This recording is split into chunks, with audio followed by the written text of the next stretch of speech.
What's up, beautiful people? I'm here with my main man, Syatt, for another fun-filled episode of the Church of What's Happening Now, new edition. It's Tuesday, the 12th of August. Isn't that crazy? The month is flying. The kids, I think in Florida, they're already at school. Oh, yeah. That's it. Florida, Nashville, kids already at school, starting. It flew by this summer, dog. My cousins lived in Florida when I grew up, and that used to blow my mind that they were in school in August. That would suck. Sweating your ass off the last 2 weeks, making believe you want to be there. Then you got to go to school for Labor Day and then come back. Just start school after Labor Day.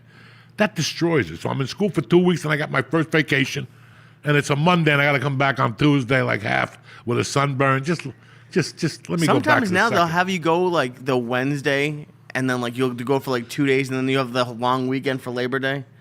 They fuck with you. That's like a job like I sort of regret not doing as a teacher. Like that, I know it's a pain in the ass, but the schedule is fucking awesome. No, it's not. You wouldn't like that? Be done by 3? No. Dude, there's so many You're comics not done who are by teachers. 3. They're done by 3. You got to stay and mark papers and grade this and do Fucking that. second grade, so there's no papers. Oh, okay, but you still got to fucking work. You still got to deal with those fucking kids. Yeah, that part's tough. You still got snots, and kids are different. They're not respectful. And so what? You got 2 months off in the summer? How bad do you feel in September? I'd rather work the whole summer than have the summer off and then have to go back in September like, fuck. Now I got to go back to this job and do this shit all over again. Really? I would love 2 months off every year. You wouldn't like that? You don't like vacations. I don't like vacations. What am I going to do? Sit around? I never understood. It's why you work so hard, is to take a break. What break? There's no breaks.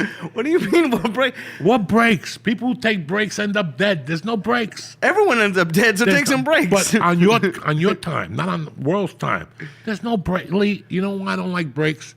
Because everybody's always complaining. 7 out of people complain about money issues right now. Yeah. And 8 out of 10 people complain about their career. But you got the audacity to go on a vacation. I love stand-up comedy. The only thing I don't like about stand-up comedy that I never liked, that's why it's very weird that I did it, because I don't like telling you what I'm going to do in 2 weeks on a Saturday. Leave me the fuck alone. You know what I'm saying? Don't call me on a fucking, October 23rd, I'm getting married. That's your business. That's got nothing to do with me. It's my son's birthday. That's got nothing to do with me. Okay? It really doesn't. But every day you get a call on who's hurting financially, who's doing this.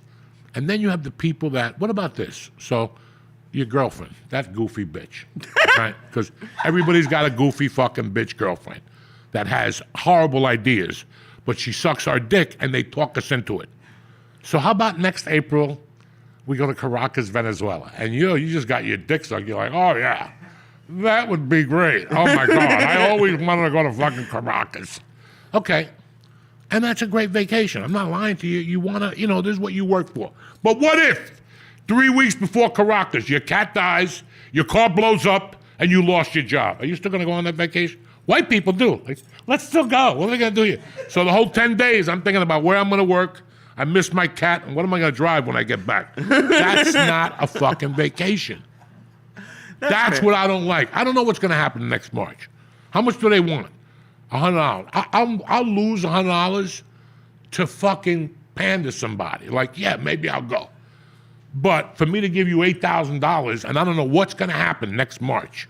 And all of a sudden, March comes along, my mother just died, my uncle's in the hospital, my girlfriend's got a foot that got cut off, and you want me to go on vacation. It's not going to work. It's not going to work. Life isn't that easy. And there's people who still take off in that situation. Well, yeah, and those you are have idiots. to worry about that. Like somebody called me last year and like, I'm going on vacation, but I'm concerned. My father's really sick. He's on his deathbed. That's when the vacation gets canceled. Because I would never want to be on a vacation and get the call that my dad died. That's fair. So 3 days later, I got to get back on a plane. Now I got to go back crying, on the fucking plane like a faggot. For what? For what? And that's what I don't like about vacations, that I don't know what's going to be happening at that time. Yeah, on paper, anything. You know us as comedians. Right. Plan something. plan something. As a comic, plan something. Because the day you go, your girlfriend's like, let's do August 23rd. Okay, August 23rd. That's the day Tarantino calls you. Kimmel calls you. That Friday.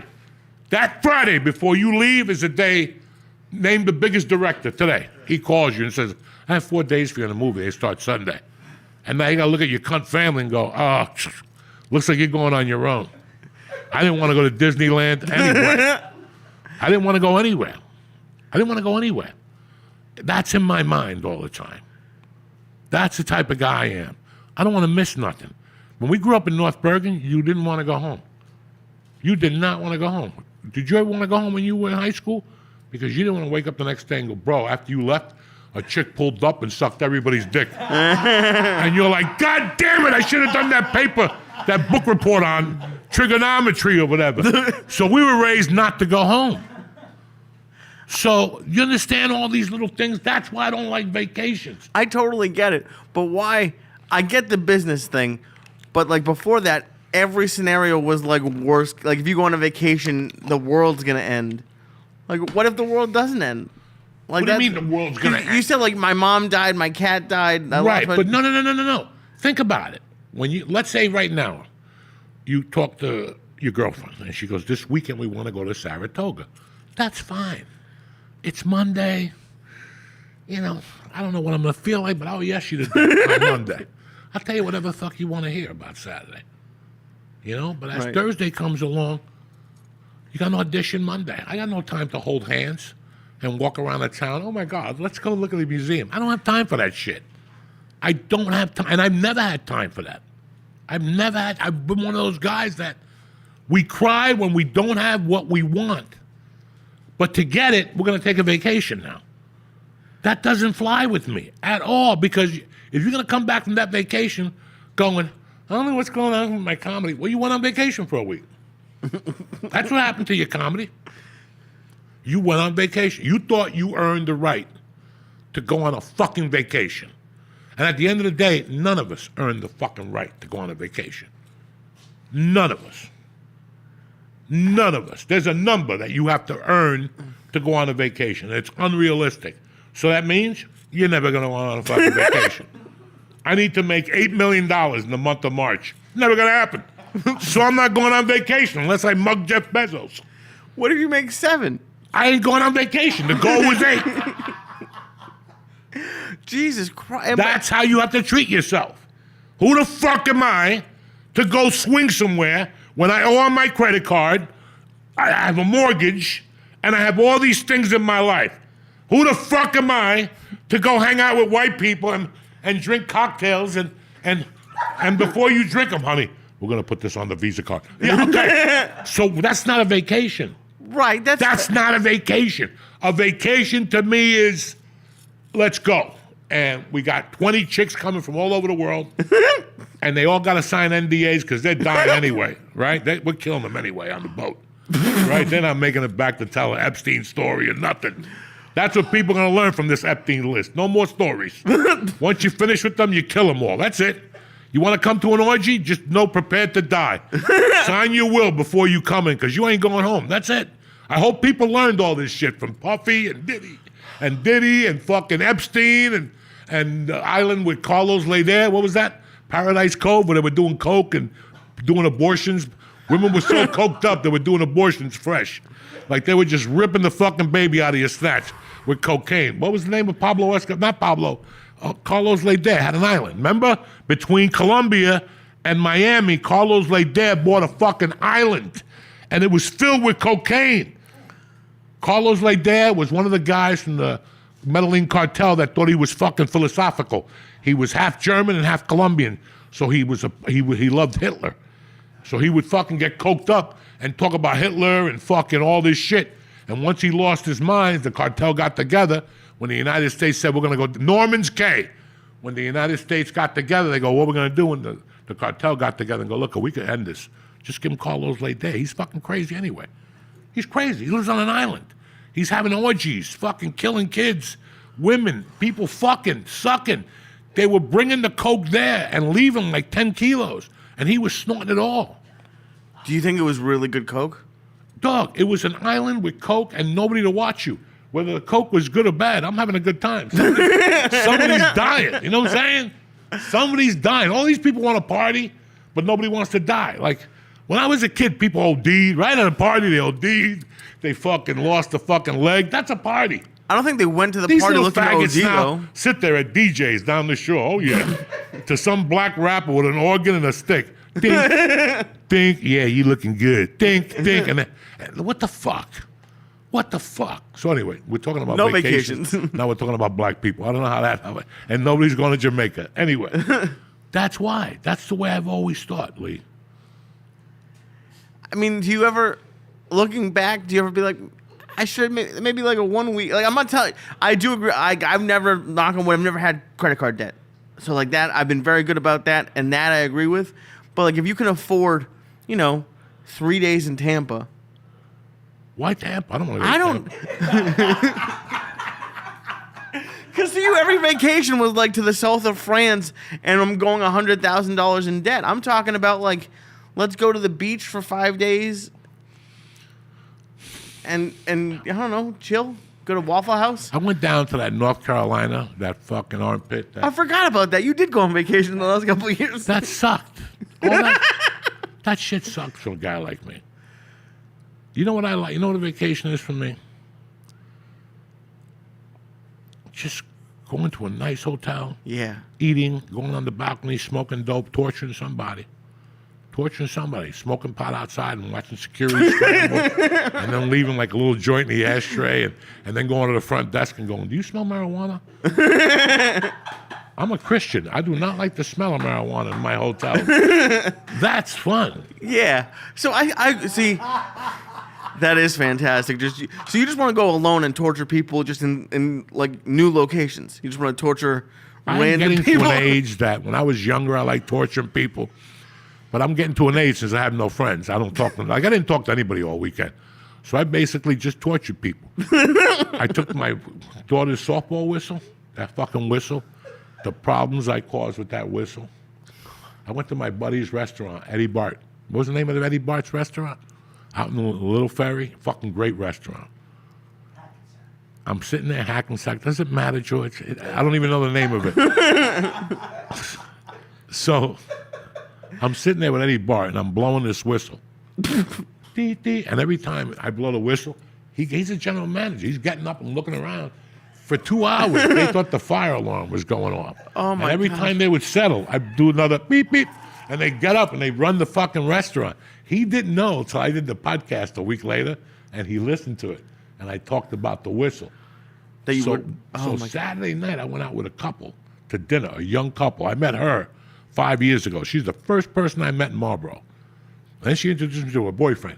I'm tighter with the boyfriend now than I am with her because he has a health food store. So I see him a lot more. So they invited me out Saturday night. And at first I was like, I don't know. And I met him. I had the last two edibles. I had two 500 milligram edibles. And I had some Enigma mushrooms, and I ate half the bag, but I haven't been eating mushrooms, so they kind of give you that euphoric for about a half hour. So I was eating in this restaurant. I ordered the Italian fried rice. They got Italian fried rice. And I'm eating the fried rice, and I'm fucking tripping. I'm getting high on the edibles, and the guy gave me a steak knife by mistake. So I'm just sitting there every 5 minutes. I would just pick up the steak knife and go, ha! And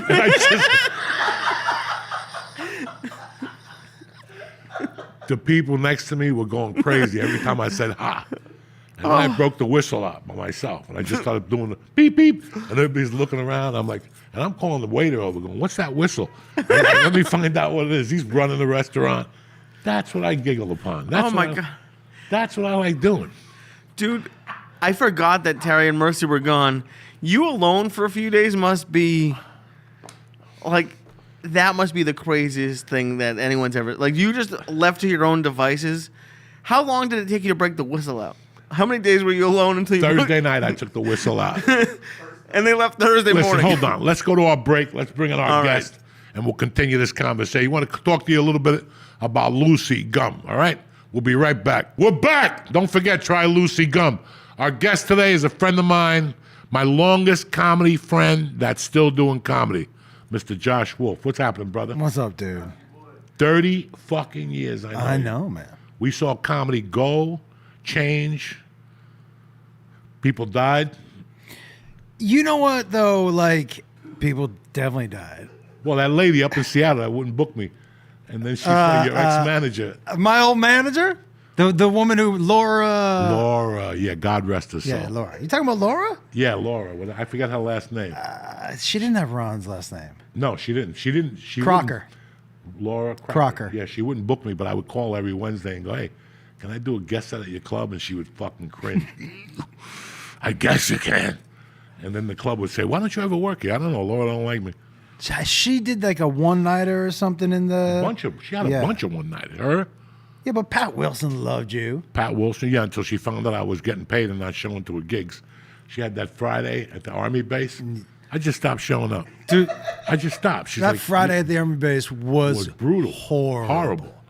I just stopped going down there. I don't want to get paid $25 to get put on a firing line. Dude, it's the only place. It's the only place anyone somebody threw a bottle at me from Yeah, the crowd. it was a firing line. They were going to shoot you for 25. Fucking crazy. I stopped going. I kept getting the checks. She's like, "Did you go? How was the show? It was great." I never went. I didn't go for like 3 or 4 weeks. It was just $25 a week. Place was one of the roughest shows. The fact that they knew that they might throw bottles, and nobody ever Interfered. Nah, not once. Then we had the comedy room with the parrot behind us. Dude, I've never seen. I was telling somebody this story the other day. I've never seen you angrier on stage than when that parrot started making noises. Oh my God, because you're trying Dude. to. I have enough time telling jokes and remembering my jokes, and I got a parrot behind me going, "Johnny, want a cracker?" Yo, and this was I'm assuming at this time too, you always had coke in you. You were not a calm dude. No. And when that parrot started you were like, I'm gonna kill this fucking parrot. You're like, how much? You don't have to pay me, no, I'm gonna kill this fucking fucking guy. parrot. Dude, listen to me. I was talking to you about this earlier, but we did comedy together when it was still just fun. Listen, comedy is very fun. I mean, the new generation, it's got to be a nightmare for them because they're coming up knowing that if you get enough views on YouTube, somebody will hire you. If you, light your dick on fire on Instagram and get 3 million people, 10% of that is 300,000, right? 3 million, 300,000, 30,000, something like that. It's still enough people to rock and roll with. And they're all confused. They don't know really where to go. And I tell Lee constantly, this is just about getting funny right now. This area, this year 1 to year 12, is basically you listening, ha, ha, ha. Yeah, oh, really? You got a Netflix special? How great of you. Listen, it's not anybody else's journey. It's your journey. I was watching that stupid movie the other day. Which one? And it made a lot of sense to me. Full Metal Jacket. Listen to what the Marines teach you. This is my rifle. There's many like it, but this one is mine. Okay? Listen to those words. But this one is mine. This is your journey. Whether you're fucking a ballet, stand-up, jiu-jitsu, karate, whatever you're doing, it's your journey. Once you start comparing it to Lee's or Josh's or Nick, that's where your journey ends. And that's what I have to remove from the younger generation of comedy. That everybody's moving at a different pace right now. And dog, when I got to LA, the first 6 months, those were the most hurtful feelings of my life. How come? Because you were going to this place to see a guy that was on TV. I was raised in comedy that if you were on TV on a sitcom, you were not just funny on stage. You were a dangerous fucking man, okay? I would go see all those guys that were on TV shows those days, and I would rip their hearts out the first 3 minutes. They couldn't even run with me. And that's what gave me confidence. I'm like, these guys aren't as funny as I fucking thought. And then there were guys that just picked up roles in movies that you were like, he's a lot better than me because he was in a movie. Then you went to see him and you're like, this guy blows. This guy blows. This is terrible fucking comedy. You know? You don't have that. Like, you can't gauge yourself with that no more. Listen, I could be the best actor in the world, go into an audition now, and if I don't have 300,000 people on Instagram and a guy less than me has 10 million, he gets the role. But you know what else that we didn't have to deal with that they kind of do? Because there wasn't, especially when we first started, dude, there was no like carrot of, oh, if you do this, you could make a shit ton of money tomorrow. So we took a real slow drip approach to the learning because that's what it was. It was it was all about spots and only about spots because there was nothing else. Right now, it's not just spots. It's spot content, likes, all this other shit that we didn't have So to your focus focus on. is on being funny and writing. This is what I'm saying. That's it. This is Your what I'm saying. focus was Agreed. on being funny and writing. But our only goal, dude, was to be comedians. It wasn't to be internet famous. No, there it was was no just internet to fame. be. It was just to be comedians. There was none of that It was shit. different. It was different. But still, like I tell young comics all the time, listen, avoid. If I knew what I knew now, avoid social media for right now. Yeah. Avoid it. You're not doing nothing. If you're just going to put a reel of you doing stand-up, if you're going to put a piece of you in a comedy club behind you to show the audience, don't do it. Because everybody's doing it. Right now, you got to figure out something else if you're a comedian. Listen, tickets are not moving like they used to for a lot of people. And not just lower names, higher names. It's just not happening. They're looking at these $400 ticket prices and going, dog, you know, what the fuck? So something's got to happen with comedy. And we all know what's going to happen with comedy pretty soon. There's just too many comedians. There's too many clubs. And there's not much going on. But you know what I think is missing, dude, from comedy? What I think is missing also is like there became like this is what comedy is. But if you go back to the lineups that Mitzi used to put on, there's no Heath Heiches now. Do you know what I mean? There's nobody. She celebrated every different type Genre, of right. and I think that is missing right now. It's not all the same comic, but it's all the same comedy. We don't have those dudes. Heath Heisch, dude, Where is Heath Heisch? I don't know, man. Heath was legitimately funny, and to be funny in 15 minutes with all of that stuff was very difficult. First time, what was his name? Heath was a prop guy. Prop guy. But he had a prop dog that he played a preacher, a black preacher. Yeah, dude. And he had white women behind him. And he controlled them with fucking... Yeah. They were like eagle arms, and Yeah. he controlled them and shit, and they would pop their head. Yeah. He did some crazy shit. First of all, I was watching George Carlin the other night. Which I'm a one? big George Carlin fan. You're not? No, but I actually watched it for like 20 minutes. Let's get down to basics. Okay, right now, we're living in a time where we all sound the same. The top guys are not doing anything spectacular. They're not doing anything spectacular. I'm not doing anything spectacular. Nobody's really doing anything spectacular. We're old hat. We've been around for 20, 30 fucking years. Okay? So, you know, I'm waiting for that material to blow out of my ass, too. I'm waiting. Every day I sit there and go, I've been doing the same shit I did for 30 years. It's just not doing it no more. Yeah. It's not doing it no more. But this is why, like, when I hear people like Marin talk shit about Matt Rife, you sound like an old dude on the porch, man.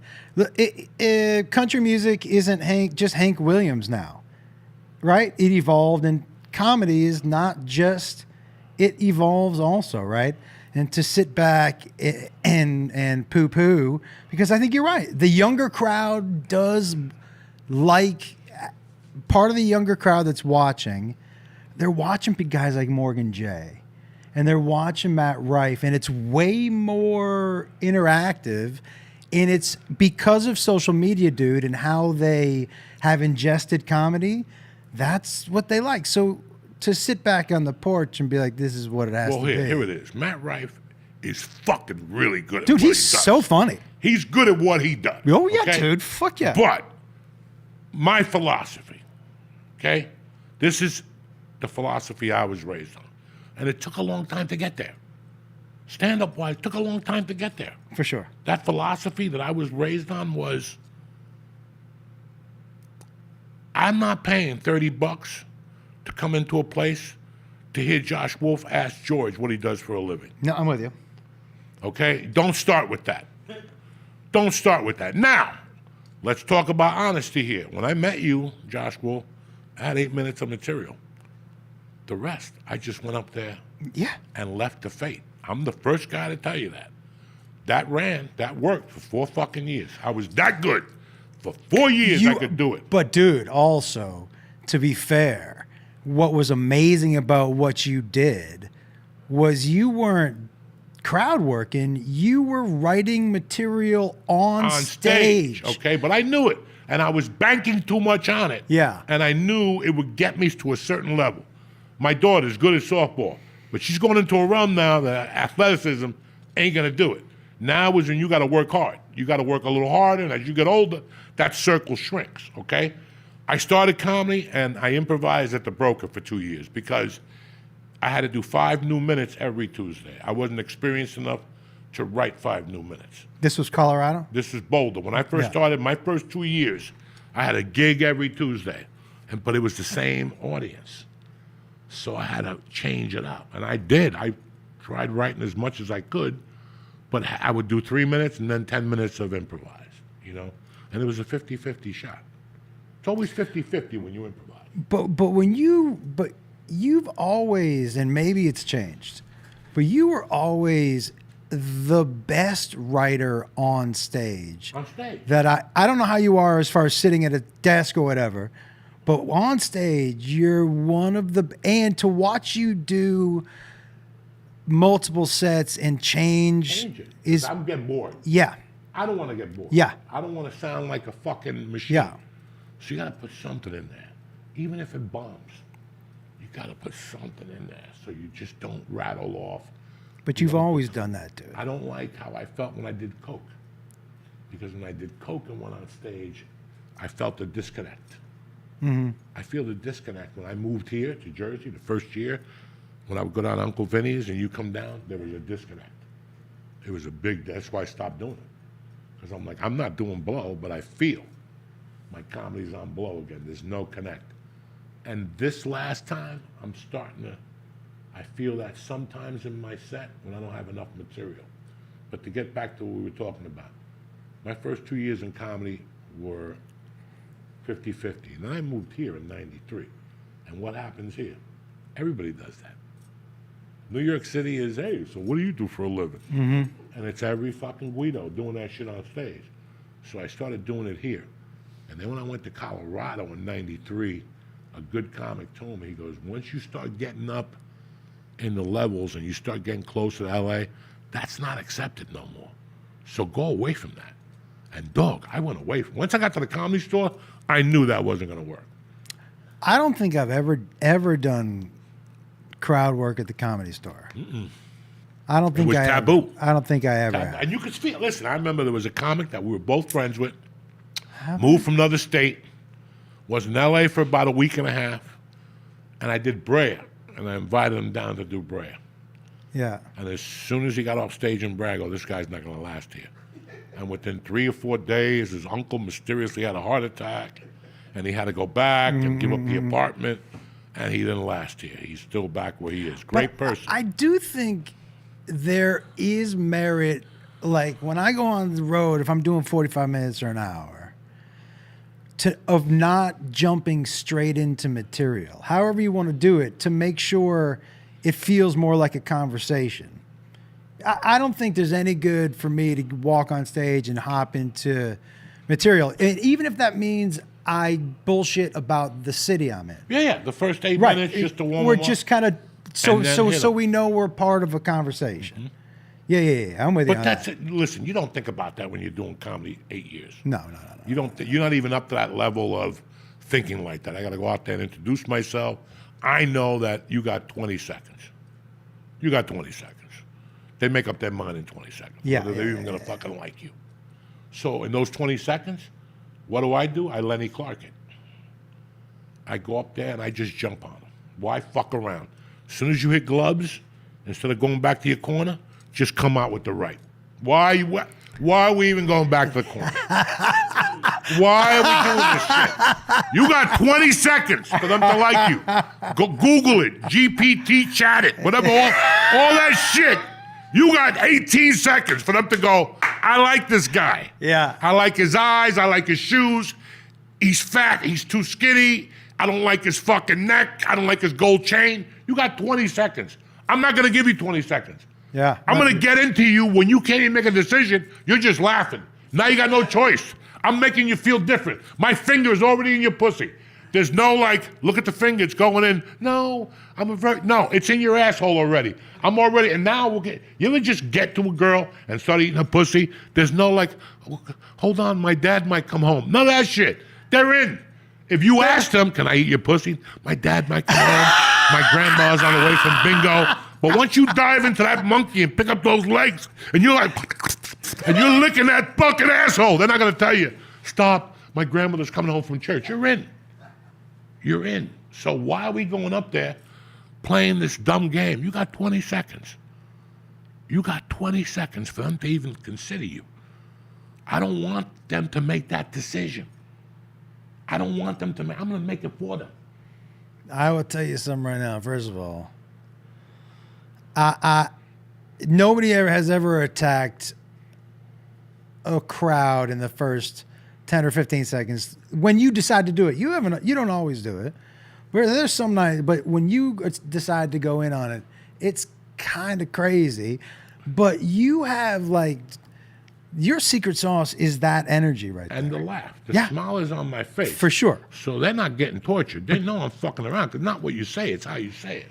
But that energy and how you can go in stories or just in your stand-up, it's honestly what I equate it to Kinnison's, how when he used to do that, like that voice.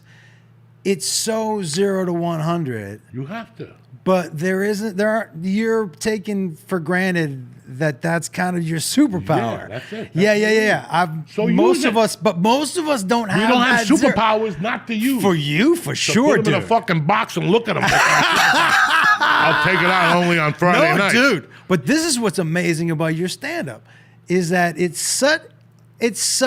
goes from 0 to 100, and you're back down to 0, but it's all fun. And Fuck you're watching you. them. You're watching your audience. Yeah.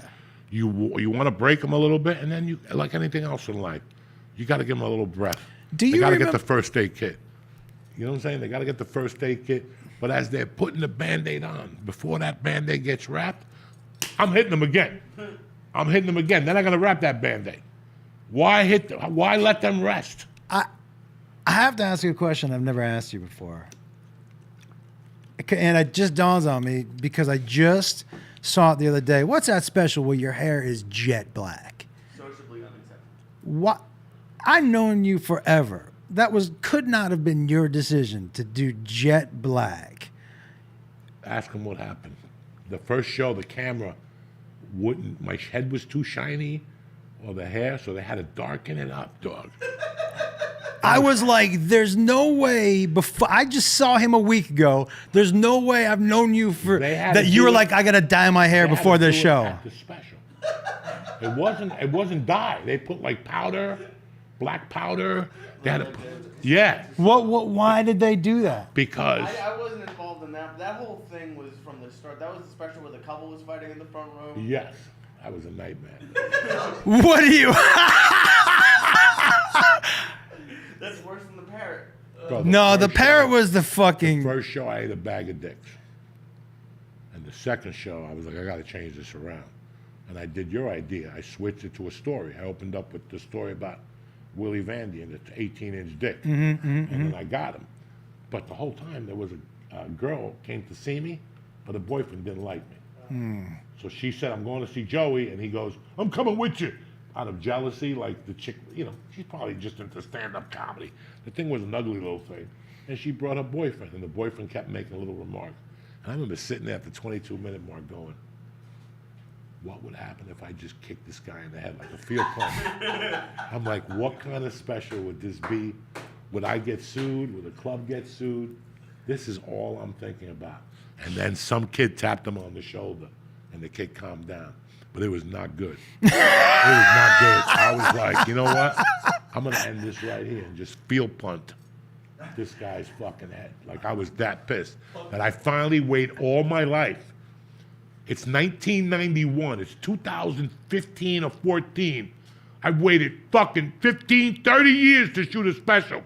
And I got to have a kid trying to be cute here in front of me, making noises. Nah. I don't want to be here. I'd rather watch Mission Impossible. And I'm like...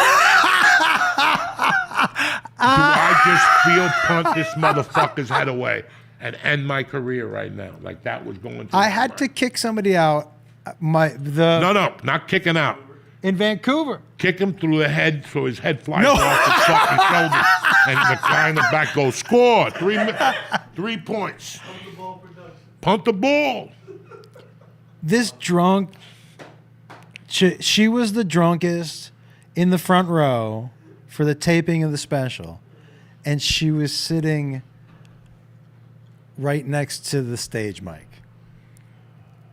Joe, when I listened to the show up until before we kicked her out, it was a lot of these noises.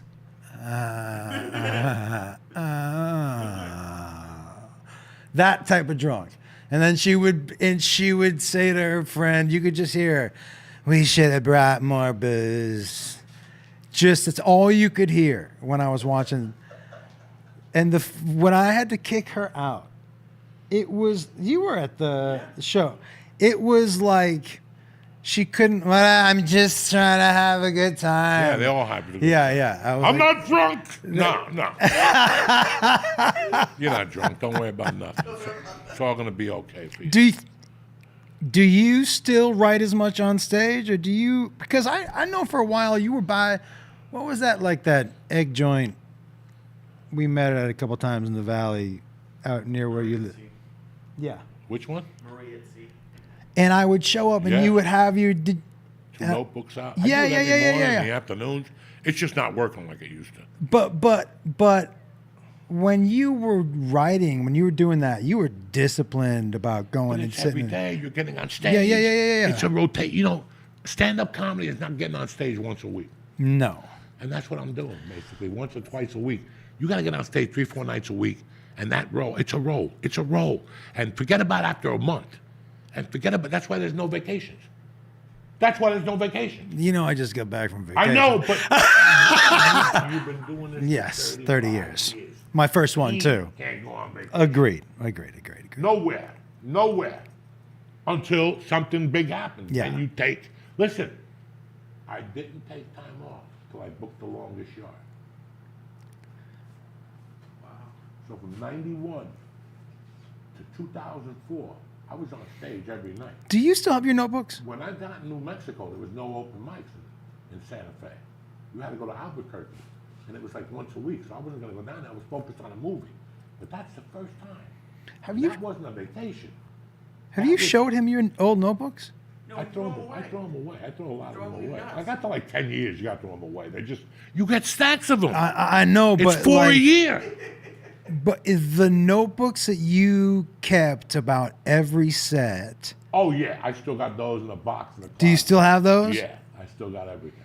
I stopped doing them when I left LA because I knew that there wasn't going to be no more 300 sets a year. Listen, one thing I could never understood, how you walked everywhere, you did a ton of coke, but you were 380 pounds. I'm like, this dude never stops moving. All he does is snort, but how is he still 300? And you walked everywhere, dude. Everywhere. Because, But then after a while, I couldn't. yeah. Once I got to 310 was when I started having difficulties. Like it was bad. Like if the elevator broke, I didn't leave the house. I was on the 4th floor. No, I'm I not remember going that. anywhere. I remember that. Elevator breaks, you're in no danger. And there was no Grubhub then. There was none of that shit. It was delivery, and nobody was going to deliver 4 floors. When the elevator broke, I wasn't like leave. Papa didn't leave the building. It got to the point where my wife had to tie my shoelaces. You bought me 4 suits, April of 2001. You gave me $300 to go buy 3 suits, 3 shirts, 3 pairs of socks. That place up on underwear, the yeah, whole yeah, thing. yeah, They yeah. give you everything. I got a commercial for the oil. Pay us now or pay us later. Pennzoil. And I had to wear a suit. And the people told me, we don't have a suit for you. Like, you're a jumbo. So Josh had to give me money for me to go buy 3 suits. I bought those suits in April of 2001. Jumbo. And this is the truth, guys. In June, I went to put those suits on. You know when you put a pair of pants on, you have to squeeze your stomach? No. It was 3 inches away. Like, I couldn't even. That's how fast I was gaining weight. That was the speed of the weight I was gaining. I just found, because every morning I wake up, people send me Joe Rogan shit. Yeah. And I found out, like, in those days, this was my first 5 hours on the planet were 10,000 calories. It was all destruction. Everything I did from the time I woke up to 1 o'clock could kill a person, because I would get up and drink coffee and smoke a pack of cigarettes. 3/4 of a pack of cigarettes with weed. But what people don't understand about your cigarettes, you went from never smoking a cigarette in your life to 2 packs a day the Like first day you that. picked him up. Like he was like, that. I'm a smoker now. And Like that. and It wasn't like lightly doing No, you do dude. it in 2 puffs. the most aggressive cigarette smoker, like you hated him. That's how you smoked. Hated him. Fucking hated And him. just 3. It was. You're right. 2 puffs and just that was it. It was insane Yeah. what my body had gone through. But we discussed it this morning. Like, I don't miss stand-up like I used to, because my friends aren't there, you know? Yep. I've made new friends here to do stand-up once or twice a week, and it's great. Do you miss things like? I don't miss to hang at night. I got to get home. I'm tired. Yeah. But I tell you what I do miss. I miss afternoons. We used to have really good days. And you know what? I hate to say it. We had no money. No. We had enough money. I would always steal cigarettes from that gas station. I would stick my hand behind the counter when he was pumping gas. What was the place that no matter what you were getting a lighter? 7-Eleven. Yeah. I robbed that 7-Eleven. I had 80 lighters. Yeah. I was pissed because they used to have football teams on the Bics. I would rob the whole top floor and put them in my jacket and go home, and I'd have everybody except Dallas and Philly. I go, I remember I asked you once, I go, don't you have enough lighters? And you were like, I'm doing it on principle. I'm like, what principle? Well, I don't think you know. Yeah. you know, Josh, this is what pisses me off. I told my wife, I think you're going to think about it this way, too. I'm 62 years old. Yeah. Like, I cooked a hot dog this weekend without my wife. But pretty much I was scared to turn the kitchen on or anything, you know. I did some laundry and I was scared to put it in the dryer, you know, all that shit. But I'm going to tell you guys something. This is how I feel today. I don't have patience with people no more Yeah. because of what happened with me. I have a friend, and, you know, she contacted me a year ago about something. People might think I don't talk to her because, I don't know. I don't talk to her because she's a loser. Because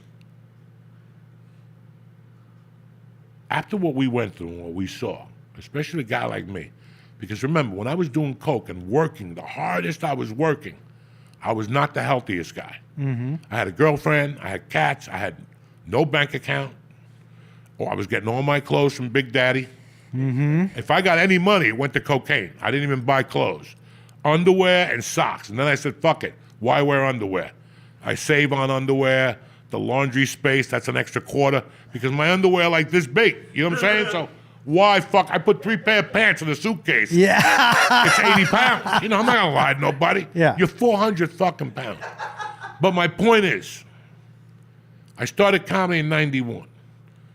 And my cocaine addiction was what it was. And I just came to terms with it. I said, I'm going to keep doing comedy as hard as I can. But I'm sick and tired of quitting cocaine. I'm sick and tired of quitting for 3 days. Forget it. Why quit? Do what you do. Just keep it under a minimum. Just make sure you don't get into cocaine more than you do the comedy. That was my rule, okay? I can't believe that through all those addictions and all that waking up at 6 in the morning and getting up, going to bed at 5, getting up at 6 and looking at breakdowns and sending them in at 9, and you were there when I had 3 managers for a showcase and 6 agents. I would lie to all of them because I didn't give a fuck. And the fact that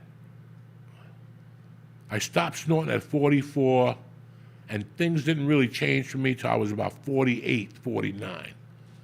And I didn't give up, and I worked with that intensity, but people are gonna come to me now with a fucking story. I can't even talk to you. Never mind look at you. I cannot talk to you. I cannot talk to people no more.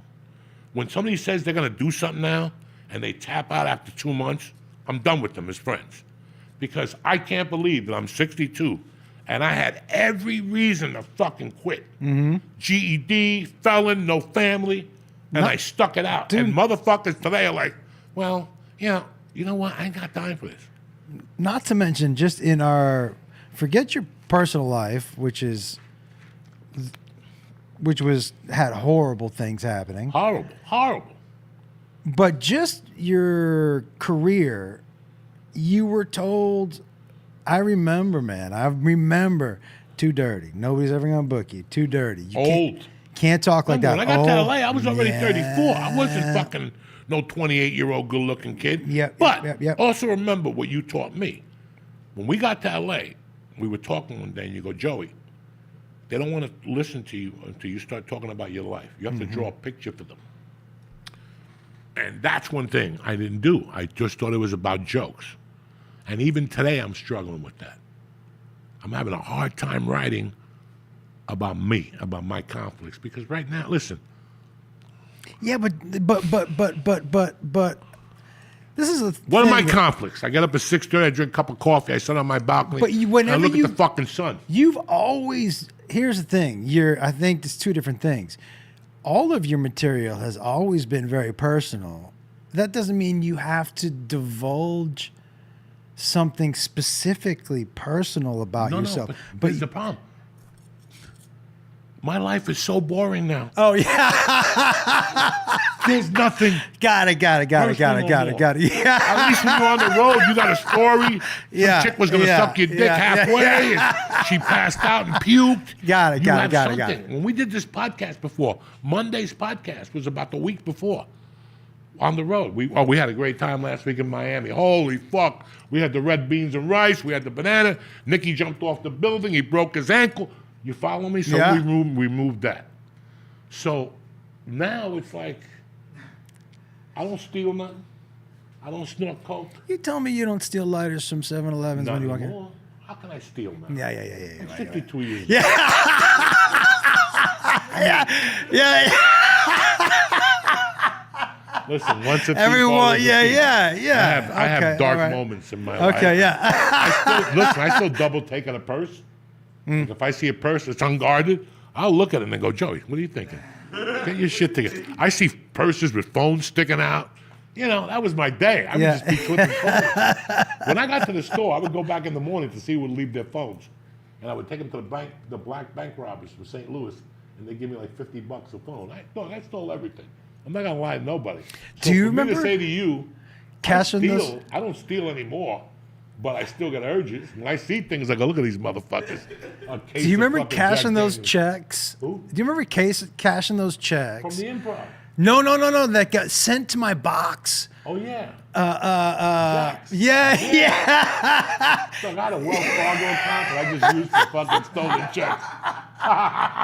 I had a Bank of America and I had a Wells Fargo that I just used for stolen checks.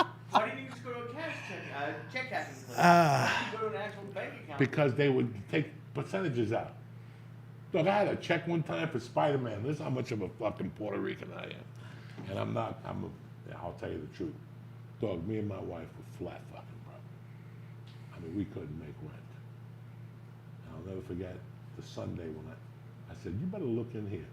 I got my first residual effect from Spider-Man 2. And I looked at it and I go, because on Sundays, SAG posts what you're getting that week. Yeah. You know that, right? Yeah. 6 o'clock. You always look at SAG to see what that's how broke I was. Oh, I remember checking the websites too. You too? Oh, please. fuck. And I would wait for the mailman at attention. Yeah. I'd be out there, the little Filipino guy, I'd be out there fucking. Yeah. No Yeah, checks I today. remember Come on, checking. check. He would tell me, no mail today. Bro, check in your bag. There's something in there for me. I'm telling you, I saw it. SAG. I would fucking fight. But I'll never forget that Sunday when I called my wife and I go, look at this check we're getting. Like I was like the biggest check I ever had at that point was like $300, anything. And I told my wife, look at the check we're getting. And we were like walking on fucking eggshells for 3 days. The check finally came. This is how much my wife trusts me. I called my wife at 11:30 and told her the check got there. She goes, I'm on a bus right now. I'm going home to get that check and cash it. So we went to Bank of America and they wouldn't no, we went to the check cashing place on Hollywood Boulevard. They wanted like $2,100, dog. And I'm thinking, that's a lot of cocaine. That's a lot of coke. We got to figure something out. Yeah. So me and my wife went to Wells Fargo. I had that checking account there to cash stolen checks. And I fucking... and I went there with her, but they wouldn't. The check said Joey Diaz.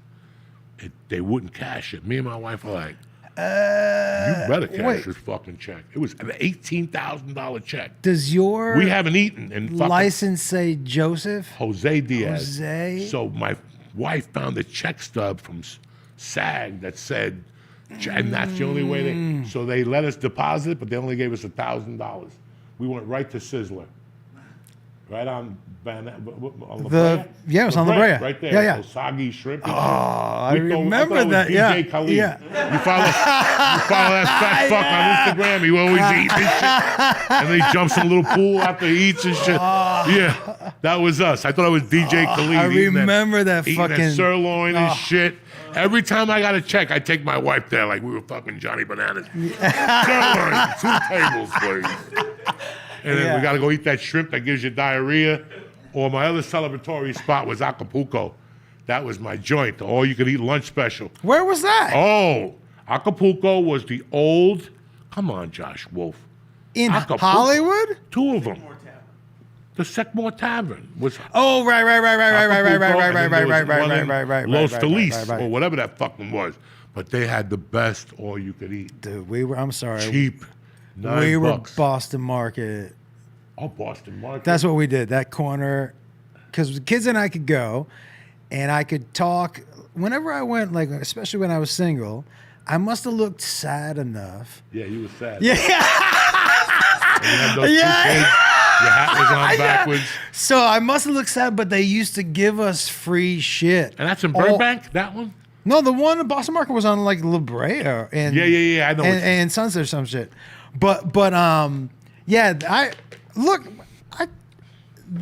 Ralphs, the Rock and Roll Ralphs, we used to go there 3-4 times a week, and the lady behind the hot counter, she just gave us food because she knew that I don't know how she knew. Would you dress the kids up extra? Oh yeah, this guy was the kid. Yeah.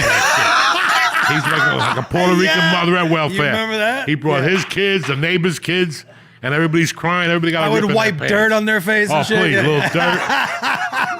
Tell them they weren't getting Christmas presents this year. They're all looking depressed and shit. But what was no joke was that car with no air conditioning, that fucking Saturn. Oh, we took a road trip to Lake Havasu. That's right. And this motherfucker put Visine in his eyeballs. The sun was shining right on it. We have no air in the car. The sun is right on it. The sunroof was open. So it's in the thing. This motherfucker puts Visine in his eyes. All of a sudden you hear, Yeah. fucking hilarious. Yeah. What was funny is that you saw me doing it and didn't stop me. Yeah, he was just like, no, this is too fucking good right here. Were you driving the car? Yeah. The red Saturn. That red Saturn drove it down from Seattle. I think I might have bought it up there. But yeah, because in Seattle we didn't need air Need a conditioning. car. No, you didn't need air conditioning. There- I always need fucking air conditioning. Well, I nah. like to be cold. I don't like that shit, people. Oh, you don't need air conditioning. Fuck you. Oh, the wind blows. Yeah, good. That's I great. don't know about you, and I was fat. It was scary enough driving with you just because of like the speed and the music, but it would be like freezing, and you would have the AC and the windows open, going 90 on the highway. I'd have to bring sweater. You'd be like, "Why do you have a sweater?" Because I'm driving with you. The AC would be on high. I'll tell you something else. You can tell who you're getting in the car with by how somebody buckles their seatbelt. But you buckle your seatbelt with intention. Like you should, like you're, Use it. yeah. Yeah, better you're get like, behind hey, this. everybody else, get ready. This So is, I get yeah. into 3 accidents every day. Look at my Dude, car. The fucking- right side, I got scratches. I don't get, and the funny thing is, honest to God, I don't give a fuck. Because I know my wife will buy me another one. But the She best, buys them, I smash them. That's the motto of the Diaz house. You buy them, I smash them. what's the best car ride of all time is Brody in the backseat of his own car, Oh my God, God rest his soul. driving to Olympia. No, You- the other place. Was it not Olympia? City, something island, something. Oh, yeah. Where the bar where he got up and said there's no Jews on the wall. Yeah. I'm You not coming back to that. driving down the wrong way down one-way street. Telling me, motherfucker, I'm not gonna make it there in an hour and a half. I was making it there in an hour and a half every day, and he's like, no, it takes 3 hours. Well, let me drive your car.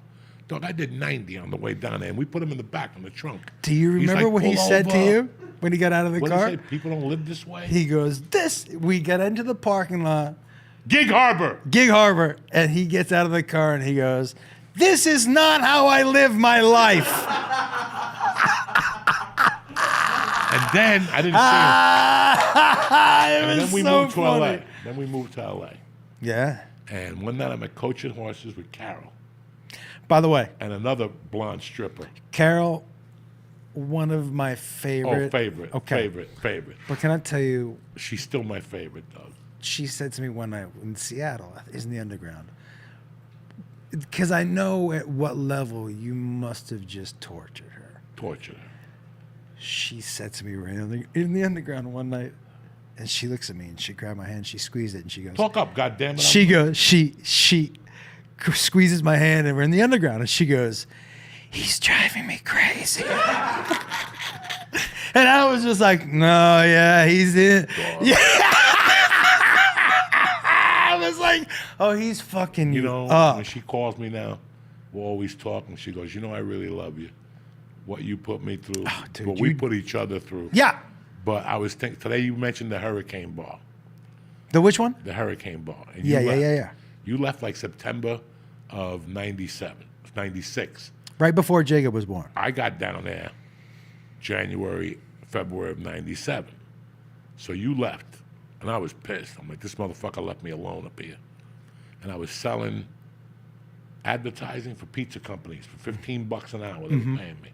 It was a new company. They were going to advertise during football games and pop so you could order delivery. Where were you living? I was living, I have no fucking idea, in a car or something. And Yeah, I was, yeah, yeah, and I was yeah, working yeah. at this place, and I got my first check for $600. And I was so fucking excited I could get to move to LA now. And again, I called Carol, and she's like, I'll pick you up. We're going to go cash that check. You owe me $184 from, it was always I owed her something.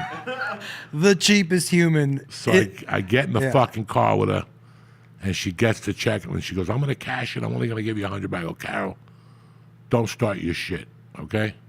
This bitch, I say something to her, she takes that check, rips it up, and throws it in my face. And I grab her by the fucking hair, right in the car. I'm like, Carol, are you fucking crazy?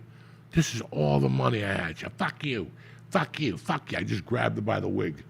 I just grabbed her and pulled her hair real hard. You motherfucker! How dare you? And she's like, I'm calling the police. And she called the cops on the car wash.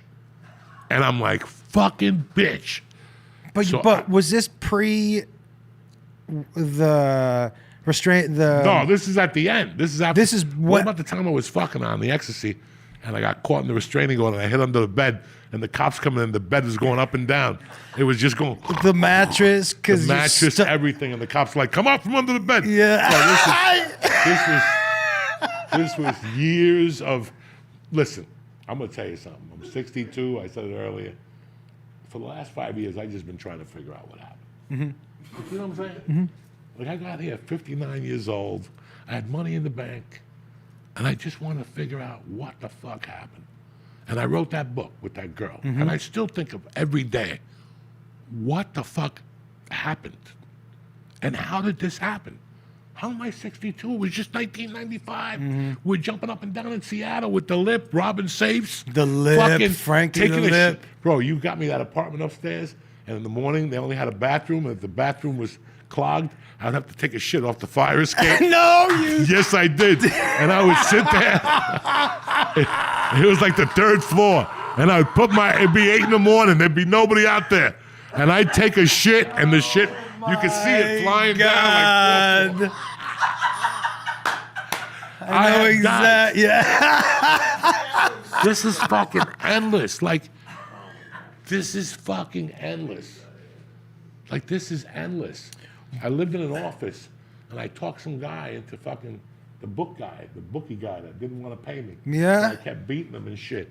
And I got this other guy, I met this other guy at his restaurant, and he gave me free phone lines, 1-800 numbers. Ask Josh. Oh, yeah. Dog, the shit that was happening to me. Yeah. Only could happen to me. And then I had a guy that wanted to put bets in. He lost every week. And every week I would just take his $300. And he would tell me, I want to meet the bookie. You don't need to meet the bookie. And you and me were going somewhere. They didn't want to pay us. And I said, you don't want to give me the money. Don't give me the money. But this guy's going to come looking for you. He's going to break your fucking head. Okay, I'll give you the money, but I'm not betting no more until I met the He bookie. wanted to meet the guy. Bookie. Yeah. He wanted to meet the bookie. There's no bookie. There's no man behind the curtain. It's Uncle Joey. You're a loser. You're going to lose everything you put in. I'm taking that chance on you. I remember saying to you, Yeah. I was like, you don't have the money to cover if he wins. And you were like, he's not going to win. He ain't going to win. I was like, what do you mean? He ain't And you were gonna like, win. nah, he's not going to win. ain't gonna He's win. never, you were like, he's a loser. There's no way he's ever going to win. I remember that, dude. I had the weirdest fucking like life in Seattle. Then I hooked up with that dude. I used to live. Oh, that's who I was living with. The last 3 months I lived in LA, I lived with the cook, You lived with, not Leonard. Rodney, whatever his name. Yeah. Oh, I can't remember. He was my brother. Yeah. This dude was solid. He had an apartment with a broken window, and in the winter you would freeze in there. But he would invite me. You don't want because I started staying. Lionel. With him. Lyle.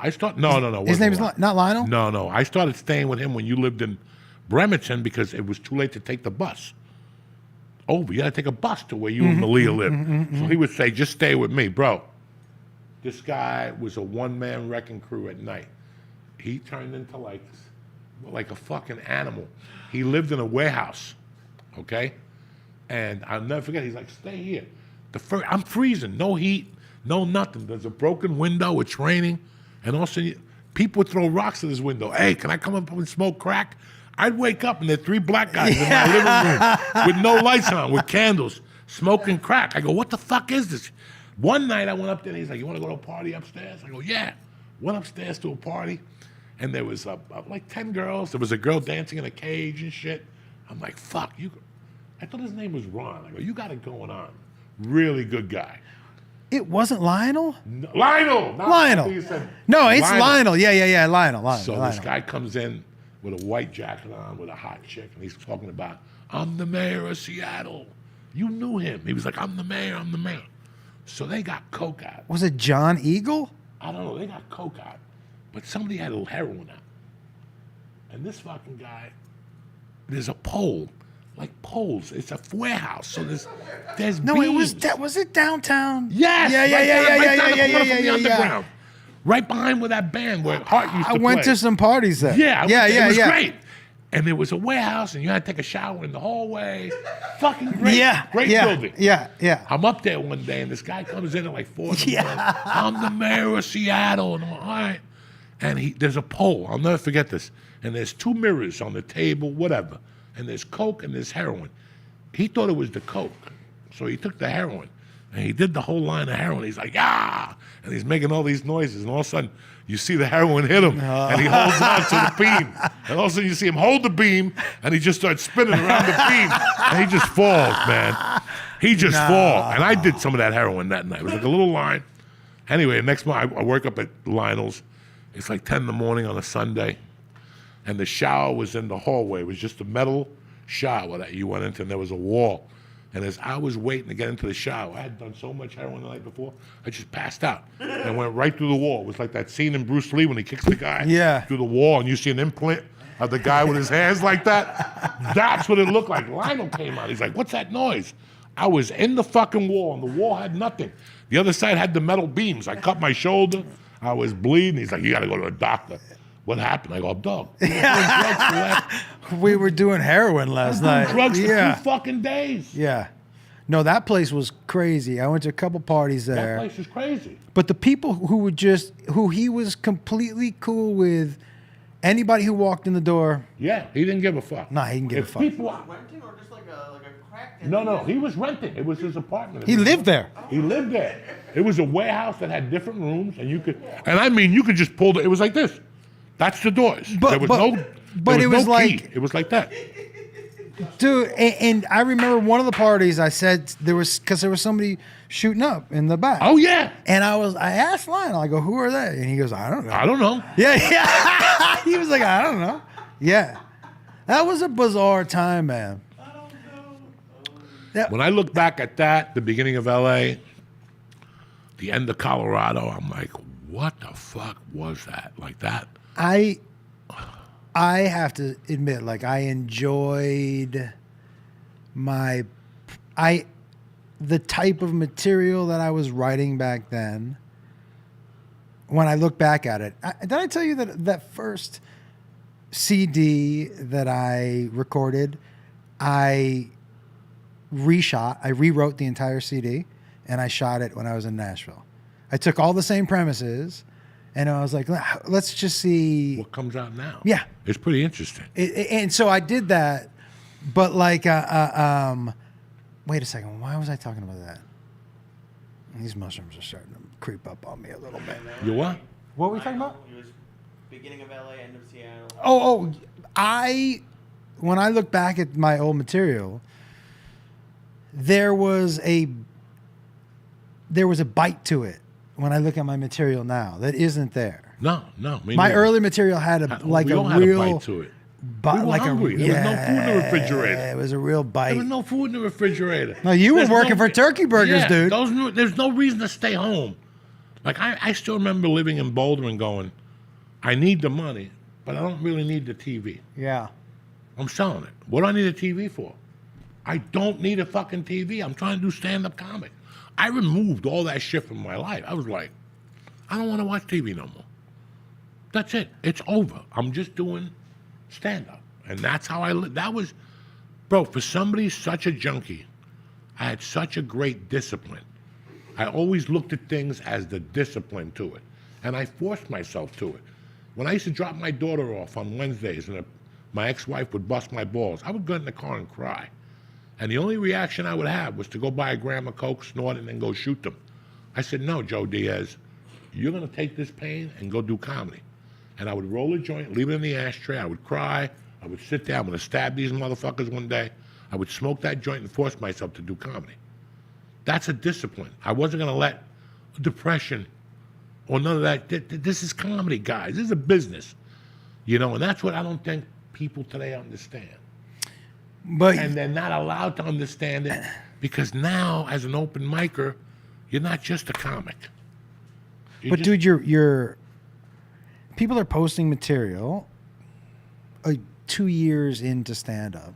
2 years, 2 months. And they're just posting. It's too early. It's too early. You're not. But this is the thing, dude. There's nothing there. You and I wanted to be great comics. That's the thing. It's just evolved. They want to be comics, kind of, but more importantly, they want to be famous on social media. And so, like, that wasn't even something that. But you were also, dude, not even, you were more about doing the stand-up than getting a TV show. You wanted to do stand-up comedy, which was different because when we were coming up, I guess our version of the internet was the sitcom. Everybody was trying to, I fell into that. Tom Rhodes, Margaret Cho, the Spanish Kid, But that's how you sold tickets, dude. That's how you sold tickets. Well, listen, I always knew to specify goals. I never wanted a TV show, and I never put late night TV comedy sets on my goal list. Dude, listen. Because I wasn't going to go through that. I wasn't going to let you tell me what I could say. Also. So I never thought of Letterman. That wasn't even in my mind. Like, why think about something that you're not going to want to do? And I knew that 4 years in. The one time you did late night TV on my show, they had to cut 3/4 of what you said. So all you saw was me introduce him and then say, and let's thank my guests, and then he popped up again. That was fun, it was amazing. But the things I decided early on. Yeah. Like the things I decided early on was, I'm not even going to worry about that. I know. Why worry about that? It's not in my future. And I knew, I'm not an idiot. I knew that anything big in Hollywood, so many stars have to align. People think, I hit 40 home runs in minor leagues, so I'm going to be in the major leagues. So many things. What's he hit every year, Judge? 60 home runs? 350? Can't win a fucking World Series. What good is it? But that's not my point. My point is that I didn't want a TV show. I didn't want the Joey Diaz show. Mm-hmm. That was not going to happen. That's too many things, too much to worry about, and I got a job to do to be funny. So while I'm thinking about the Joey Diaz show, I'm not being funny. I'm thinking about characters and who my mother's going to be and who my uncle. I don't want that. I made up my mind in 2000 that I wasn't going to go to Montreal. CA wasn't going to sign me. So I had to do what I did best. I wasn't good looking. I wasn't young. I had nothing going for me. I had stage presence and I had the Comedy Store. That's it. In 1999, I had two things: stage presence and the Comedy Store. Material was 1 star, delivery was 2 stars, and I know this. And that's why when my apartment got towed, what did I do? I disappeared. Mm-hmm. I was already a regular at all 3 clubs. Mm-hmm. And I said, this is not, my development is so bad. I made this call when what's her name's car got towed. Yeah, man. Nobody came up to me and said, Joey, no, I made the call. I go, you know what? It's time for me to go on the road. And I'm talking about, and remember, I would go for 9 months. Mm-hmm. 9 months. No come home, buy clothes on the road, send home a box to Gavin's. That was my life. I didn't care about anything else. There was nothing else. The bus ride to the gig, Yoder, I had everybody in my pocket. Yoder, the fucking creative who I just talked to last week. What's his name? Called me for something. The Garcia? guy that owns Charlotte. The guy who did what? The guy that owns Charlotte. Oh, great guy. The Comedy Zone down there? Yeah. He owned all the. Yeah. I was in with them. And I just said, I'm just gonna fucking whatever they give me. There was no ego. I'm at the Comedy Store, but I'll tell you what. You got an MC spot for me? Give it to me. You got a feature spot for me? Give it to me. You want to co-headline me? Give it to me. I took anything I could because I knew it was all going to this. There was no ego. What am I going to sit there and go, I'm really a feature act? No, if they want to MC me, let them MC me. But do you think, I'm dude? Paul Mooney at the Comedy Store every night. They don't know that. But do you think that you almost had to, with who you are, you've never changed who you are. No. But in order for more people to accept you, this character of, not character, but just the term Uncle Joey changed so much, dude, because, I forgot I was telling these guys earlier.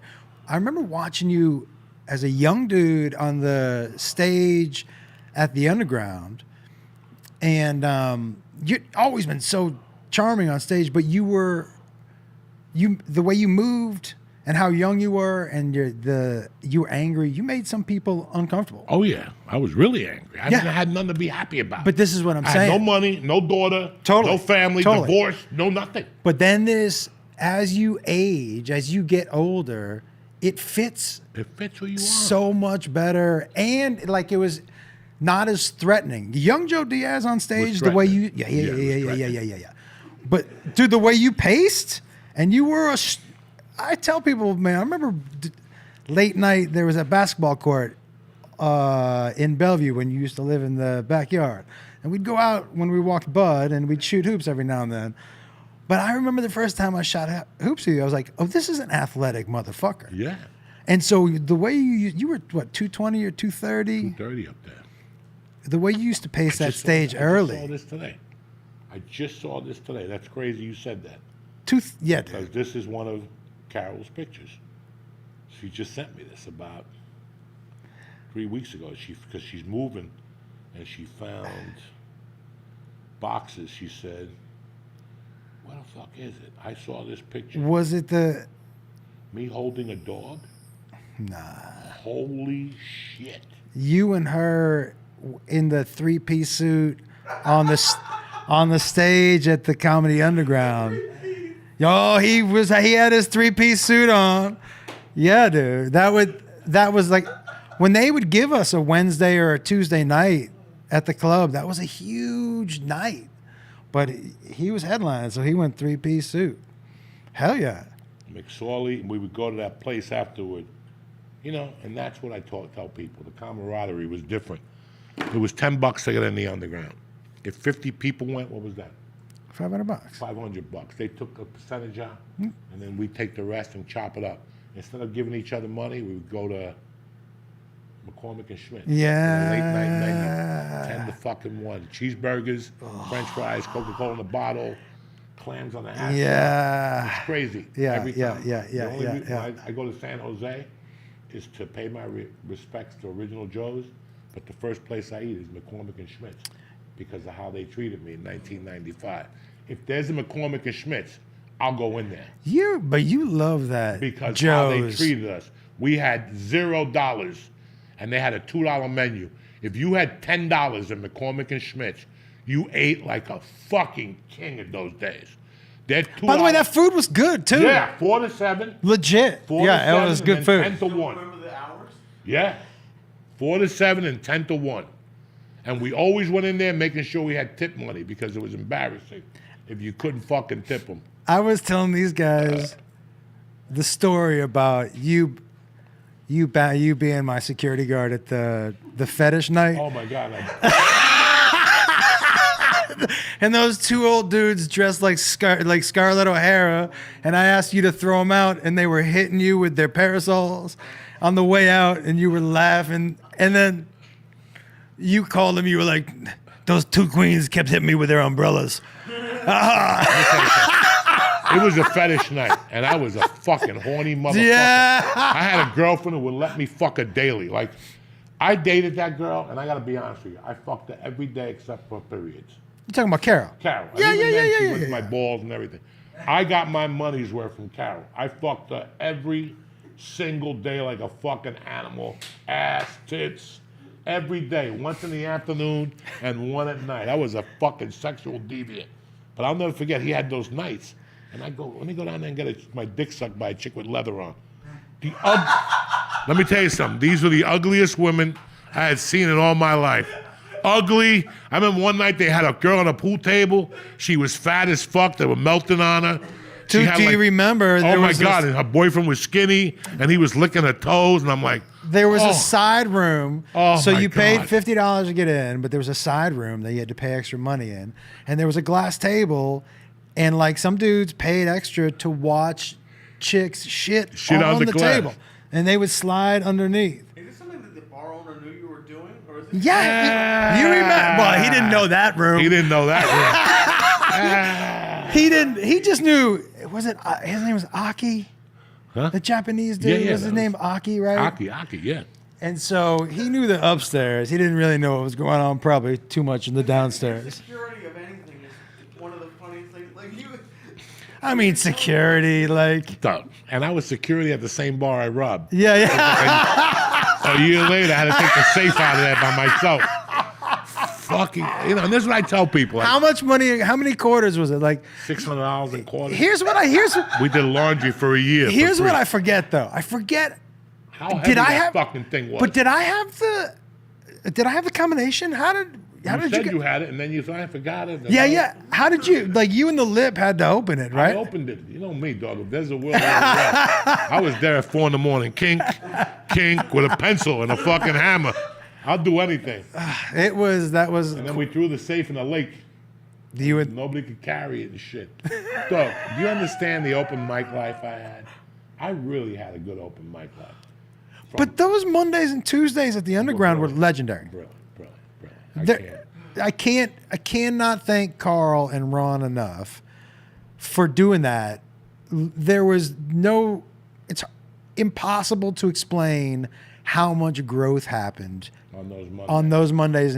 and honestly, when he let you host those nights, because you were encouraged, or people knew you were going to fuck with the comic who just came off stage. You were going to roast him a little bit. That's kind of how it went. When I first started going and Oshak was hosting the Comedy Store, he would roast everybody. Everybody. What a great kid. Oh, Oshak? What a great kid. But that time of playful kind of fuck around with each other. So I did. When I hosted, I always tortured people. Torture. When I left the stage, let's keep it going for the hat. Whatever. Let's keep it going for the feather. Dude. The joke that bombed, you go up there and repeat it. An impersonation he did. That's fucking. Your tremendous. favorite one ever What's that? was that guy who was doing terrible impersonations. Oh, yeah, and yeah, you yeah, just screamed, "Do your impersonation of a comic." Oh, dude!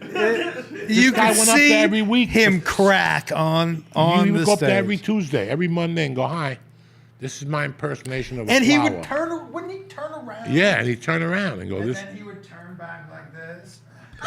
There was another guy that went up on stage with a handcuff. He killed himself 2 years later. Whatever, the kid with the black suit that had body odor. It was insane. The open mic scene, we had the first transvestite. Like Rita O? all these people talk about trannies and stuff. We were running with the first transgender in 1995. Rita O. I got her picture in my phone. Did I show Look it at to you? her Yeah, fucking yeah. head. Look at the size of her head. She was a real fucking tranny. She had. Okay, I was there when she called. The fucking White House. And She goes, called the "I what? want- The White House. I want to talk to the president because the bar in what was that town where Carol stripped? Ballard. Oh yeah. Ballard. We were in Ballard one night, and we were up on. I was hosting or something, or she was up there and she was doing jokes, and then she said "fuck," and the guy came up and took the mic from her and said, "No, you cannot say fuck in here. This is family." And we go, "No, give her back the mic. She'll be clean." And she went right back to fuck and suck. So he goes, "Everybody out, get out." So she had like a bag of coke and a bunch of pills. We went over to her house and we're snorting coke and shit. And she's like, "I don't understand why they don't let me say fuck." And I'm like, "I don't know, Rita. Cut another line." And she's like, "I don't get it." And I'm like, "Listen, if you got a problem, call the president." And she goes, "I guess I will." And she picked up the phone and started calling, "Can I get the White House, please?" And I'm like, "Rita." And she's like, "I want to talk to the president. They won't let me do dirty jokes." Hello? And they hung up on her. And she called back. And when she called back, I'm like, I'm going to start taking this coke and some of these pills Someone's coming. because they're coming. They'll come within Someone's a minute. coming. They'll come. Someone's coming. And sure enough, as I jumped in the car, the cops are coming down the block. I can't believe you're leaving me. Yeah, because the cops are on their way, and you got $10,000 worth of pills here. Okay. You in the many years that we've known each other, you haven't gotten me quite as good. But when Rita O died, and I asked you how did she die, you had me believing that because her head was so big. Yeah, she fell off a speaker. Yeah, That's Is what that- really happened. because her head. Her head was so big because she was a small Japanese. Yeah, She was a small Japanese man, and then she became a woman and put a wig on. So the head stayed big, but her body lost all Yeah. the weight. So she had this head that she would fall once a month and have to go to the hospital and an ankle and all that shit. She really fell off the speaker. And she was dancing at that bar, the gay bar Yeah. in Capitol Hill. Yeah. and she fell off the speaker, and she banged her head. She went to a coma, and she died. Yeah, Bro, but she came to LA one time, and she started getting snippy with me. I owed her $500, and I wasn't gonna pay her, right? And I owed her $500 from Headshots or something, and she's like, "I want my money," and she started yelling at me in my house because she was at Carol, and I was making tomato soup. You ever hear about that story? You did tell me this And I story. threw the tomato soup on both of them. I just said, "Shut the fuck up." There was tomato soup everywhere. The walls, the table, the fucking carpet. You did owe her the money? Huh? And you did owe her the money? Did what? You owed her the money? I owed her $500. And she's like, "When am I getting my money?" I said, "Soon. When I get the check." And she's like, "I want it today." I go, "You can't get it today. I'm not getting paid till they send me the fucking check." And she kept harping on me. And then Carol's like, "You should pay her." I go, "Carol, you're my girlfriend. Do I have any fucking, how do you want to pay me?" I go, "Why don't you fucking pay her?" Yeah, she's got that. "And I'll pay you." And she's like, "No, okay, then fuck you. You got to wait for my check." And they kept haunting me, and I was making tomato soup. Here it is, tomato prison soup. Not even like good soup. It's Campbell's canned shit. And I'm like, "You want to bust my balls about fucking $500? I'm eating fucking soup." And they're like, "Well, you're not going to get bread." What? And I just threw the fucking soup at everybody. Let me ask you. What, that tomato soup? Man, I remember that You have she no- was so cheap, by the way. Oh, she's the cheapest Okay. ever. So you used to call me at work because she was too cheap to accept it The collect calls. at her. So I had to do it Yeah. at where I worked, so she would come in and talk to you on the phone. Look, she's a multi-millionaire. today. Cheap, whatever the fuck you want to call it. I don't even think she buys tampons. She's that cheap. She just puts like a fucking piece of cotton in a snatch. I don't know. She's cheap, dog. Multi-million, bro. But she never spent a dime, dude. No, listen, we're gonna wrap this up, but let me close up with the Carol story. Carol and me broke up in '99. All right, and I think we played around. No, in '99, I moved in with her for a while. Like I just lived with her. She lived in a one-bedroom, and I just told her I'm moving in. She was dating a guy. She would sleep at his house. I remember that. And then she'd come back and get naked in front of me. Yeah, I remember and she that. made me help her dye her pussy hair one night. Blonde. I mean, Carol is the best, dog. That's my girl, okay? So she started meeting some other guy. She met some other guy in LA, and then that guy tied her up and was going to kill her. And SWAT came. SWAT had to come and shoot the guy, and then he went to jail for a year, and she moved to Florida. When she got to Florida, she met an Indian guy. Granted, she was probably 32, 33. She meets this Indian guy who's 70. After about a month, she marries him. And after 3 weeks, that motherfucker dies. I remember that, dude. And left her like $800,000. Okay. You know, you leave a cheap bitch like now. Do you think she stopped stripping and sucking dick? Oh, no. She still was stripping at her age.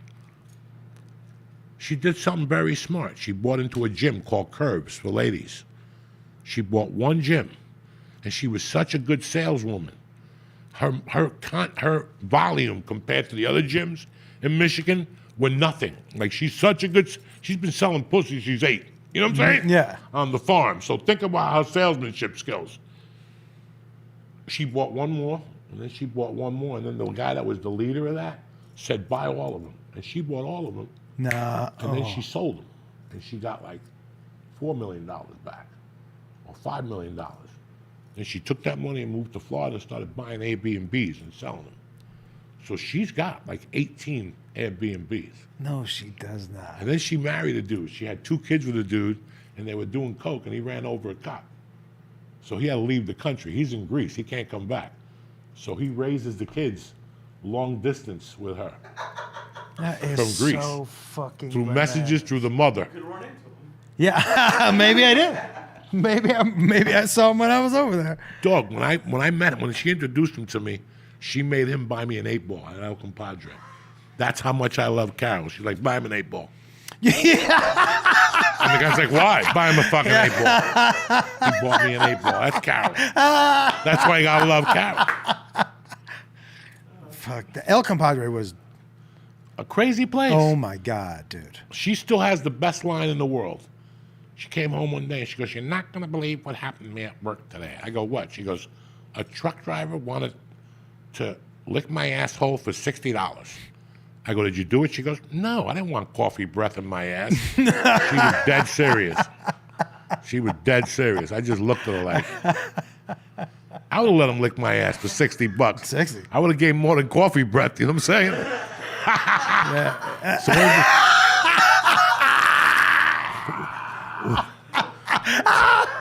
Dog, you have no idea. I remember putting a bottle of, not Martini and Rossi, the other one, the wine cooler in the pussy.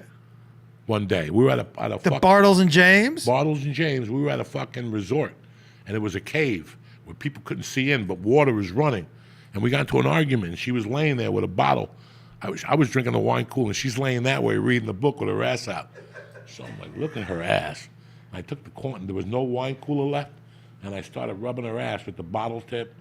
And then I fucking was robbing her monkey with the bottle tip. And then I just slid over the panties and started working her with the bottle like a fucking animal that I am.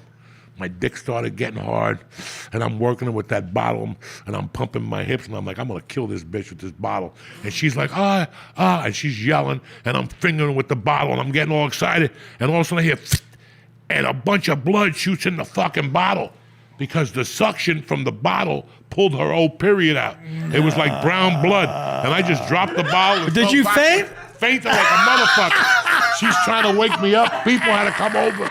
And what happened? Nah, he fainted. The fucking bottle had blood on it. I thought I broke a pussy with the bottle. I thought it broke and it cut a pussy. But it was brown blood. It was that But nasty also, period blood. do you still faint with blood?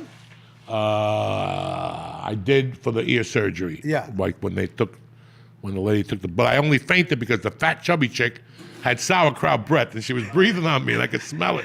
And I'm like, I'm getting anxiety. Fucking, this chubby chick is breathing sauerkraut breath. I'm like, fuck. When's the special come out, dog? What's today? When does this come out? Tomorrow. Oh, it's out today. All right. So It drops today. So tomorrow you can wake up in the morning and watch Josh Wolf's new special on YouTube. Where you at this week? San Antonio. I'm in San Antonio this week with Jacob.